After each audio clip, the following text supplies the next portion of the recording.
আজকে আমি তেঁতুল দিয়ে এত সুন্দর আচার করা দেখাবো যে তো সারা বছর থাকবে তাও কিছু হবে না। তো তেঁতুলগুলো ছাড়িয়ে ভালো ভালো তেঁতুল বেছে নিয়ে রেখেছি, নষ্ট তো তেঁতুল অনেক সময় থাকে, তো ছাড়িয়ে ভালোগুলো রেখেছি। আর এখানে 5 ফোড়ন দিয়েছি আর সাদা জিরে দিয়েছি 2 চামচ মতো। কড়াই বসিয়ে দিয়েছি গ্যাসের উপরে, কড়াই গরম হয়ে গেছে।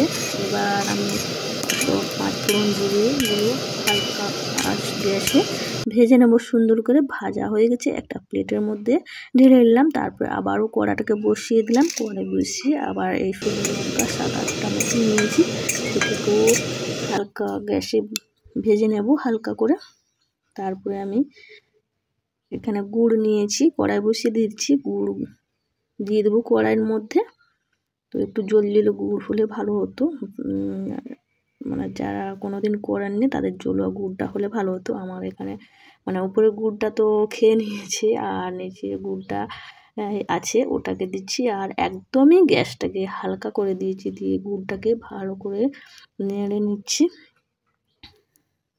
নেড়ে নেওয়ার পর এই যে ছাড়ানো তেঁতুলগুলো দিয়ে দিলাম।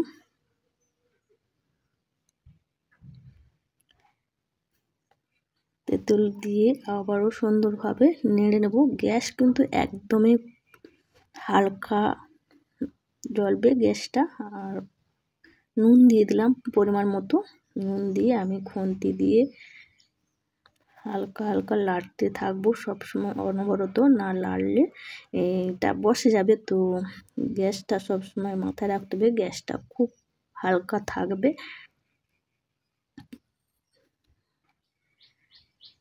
নেড়ে নেব।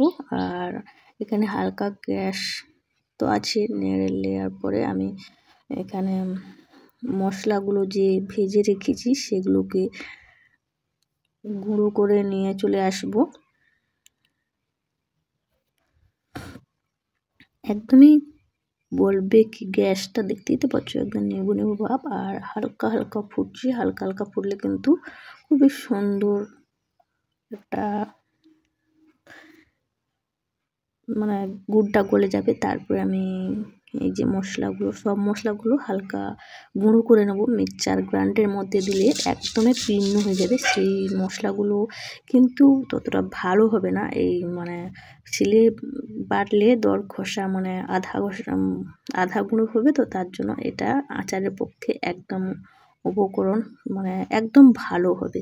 তার জন্য সেই মানে কড়াই তো বসে আছে হালকা গ্যাসে, সেখানে আমার সুন্দর হয়ে গেছে তেঁতুলের আচারটা। নামানোর ঠিক 5 মিনিট আগে আমি মশলাটাকে রেডি করে রেখেছি, সেগুলো কিছুটা দিয়ে দিচ্ছি। কিন্তু আমি এতগুলো মশলা রেখেছি কারণ আবারও একবার আমি আচার তৈরি করব, তার জন্য এখানে মশলাটাকে বেশি করে নিয়েছি। 2 চামচ মতো দিয়ে দিলাম গুঁড়া মশলাটা, দিয়ে আবারও নেড়ে নিলাম।